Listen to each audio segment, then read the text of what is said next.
శ్రీశైలం ఎడమగట్టు కాల్వకు సంబంధించిన ఇన్సిడెంట్ ఒకటి జరిగింది. సో అక్కడ టన్నల్లో వర్క్ జరుగుతోంది. టన్నల్కి సంబంధించిన వర్క్ జరుగుతున్నటువంటి టైంలోనే ఈ ప్రమాదం జరగడం అండ్ కార్మికులు కూడా అక్కడ ఉండడం, పొద్దున 8:30 ప్రాంతంలో ఈ ప్రమాదం అయితే జరిగింది. అయితే కార్మికులు అందులో చిక్కుకుపోయి ఉన్నారు. టన్నెల్ అంటే చాలా పెద్దది, మనందరికీ తెలిసిందే. వర్క్ స్టార్ట్ అయ్యి కూడా కేవలం 4 రోజులు మాత్రమే అవుతోంది. అది అండర్ గ్రౌండ్ టన్నెల్ అన్నమాట. సో టన్నెల్లో సొరంగ మార్గంలో చేసేటటువంటి పనులు ఏవైతే ఉంటాయో చాలా జాగ్రత్తగా చేయాల్సి ఉంటుంది. ఇది కేవలం అంటే 14 కిలోమీటర్ల వద్ద ఈ ప్రమాదం అయితే జరిగిందని చెప్తున్నారు. అయితే 4 రోజుల క్రితమే ఈ ఎస్ఎల్బీసీ సొరంగానికి సంబంధించిన పనులు స్టార్ట్ అయ్యాయి.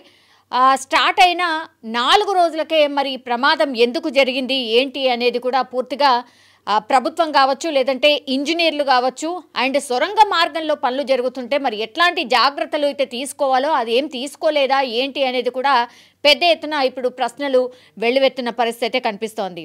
సో టన్నెల్ బోర్ మెషిన్తో పని జరుగుతున్నప్పుడు ఈ ప్రమాదం జరిగినట్టుగా చెప్తున్నారు. ఒక్కొక్కళ్ళు ఒక్కొక్కలాగా చెప్తున్నారు. అంటే 12 మంది ఉన్నారు, 14 మంది ఉన్నారు అని చెప్తున్నారు.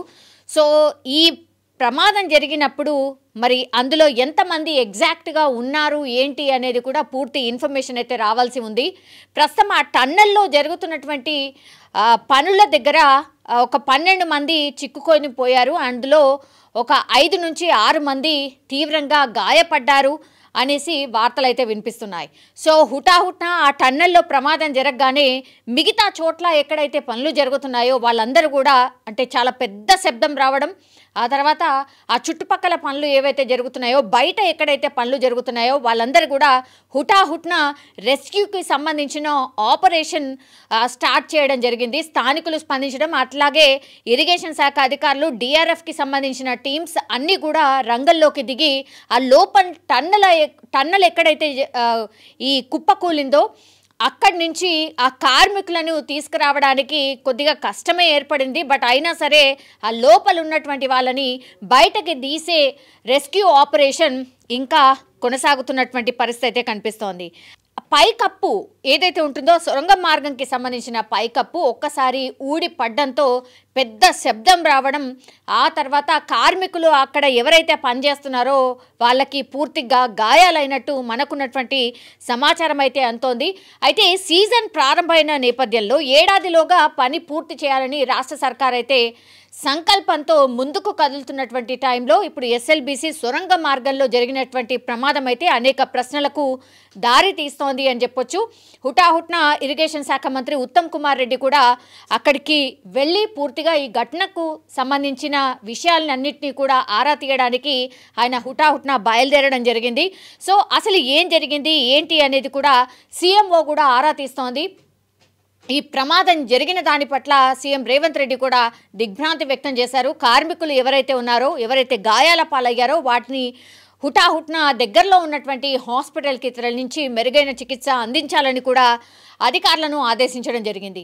అండ్ ఇది సొరంగ మార్గం, ఎస్ఎల్బీసీ సొరంగ మార్గంకి సంబంధించిన పనులు జరుగుతున్నటువంటి చోట ఎవరైతే ఇంజనీర్స్ ఉన్నారో, అఫీషియల్స్ ఎవరైతే ఉన్నారో, ఈ పనులకు సంబంధించిన అధికారులు ఎవరైతే ఉన్నారో వాళ్ళందరూ కూడా ఒక రిపోర్ట్ని తయారు చేశారు. అట్లాగే సీఎంఓ ఆఫీస్ నుంచి కూడా వాళ్ళని ఫోన్లో అన్ని వివరాలు అడిగి తెలుసుకొని సీఎం రేవంత్ రెడ్డికి కూడా ఒక ఇన్ఫర్మేషన్ అయితే ఇచ్చారు.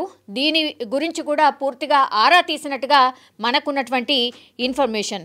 సో హుటాహుట్న మంత్రి ఉత్తమ్ కుమార్ రెడ్డి కూడా ఆదేశాలు జారీ చేశారు. సీఎం రేవంత్ రెడ్డి వెంటనే ఘటనా స్థలానికి వెళ్ళండి, అసలు ఏంటి సిచ్యువేషన్, ఎందుకు ఈ ప్రమాదం జరిగింది, కేవలం 4 రోజుల క్రితమే ఈ పనులు ప్రారంభమయ్యాయి, మరి ఎందుకని ఈ ప్రమాదం జరిగింది అనేది కూడా పూర్తిగా ఆరా తీసి పూర్తి ఇన్ఫర్మేషన్ ఇవ్వాల్సిందిగా ఆదేశాలు అయితే జారీ అయ్యాయి.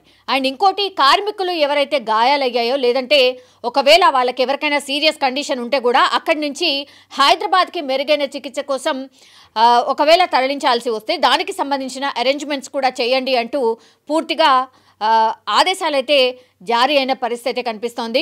బట్ ఎస్ఎల్బీసీకి సంబంధించిన సొరంగ మార్గంలో జరుగుతున్నటువంటి పనుల్లో మరి ఎక్కడ లోపం జరిగింది, ఈ ఘటనకు కారణం ఏంటి అనేది కూడా అధికారులు ఆరా తీస్తున్న పరిస్థితి అయితే కనిపిస్తోంది.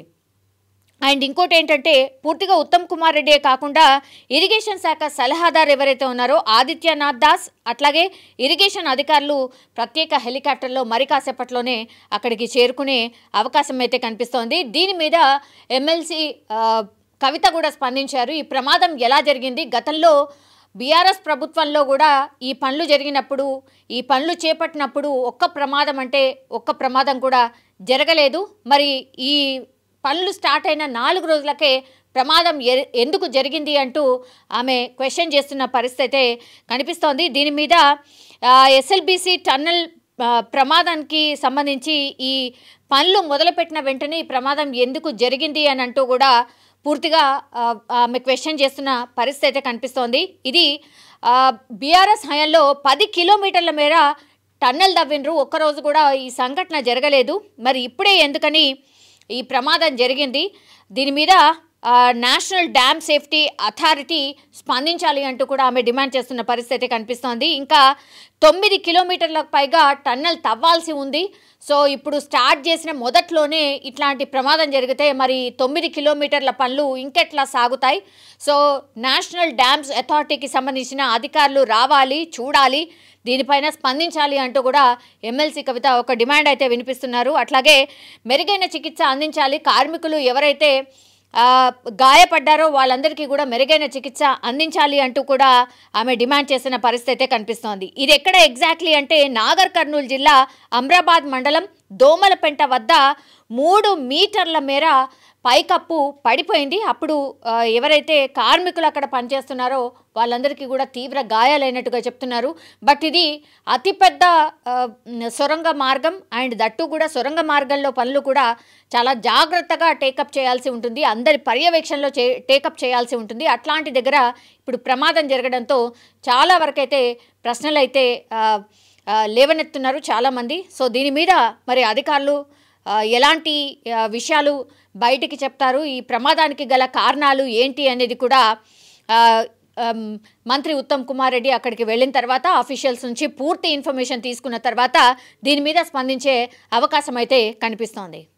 నీళ్లు లోపలికి వచ్చినట్టు సమాచారం అయితే వాస్తవంగా ఇంకా మాకు ఇన్ఫర్మేషన్ రావాల్సింది.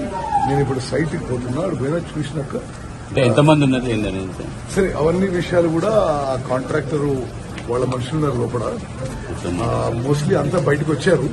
బట్ ఇంకేమన్నా లోపల మిగిలిపోయినరా ఏమైనా విషయానికి ఆడికి పోయినాకనే తెలుస్తుంది.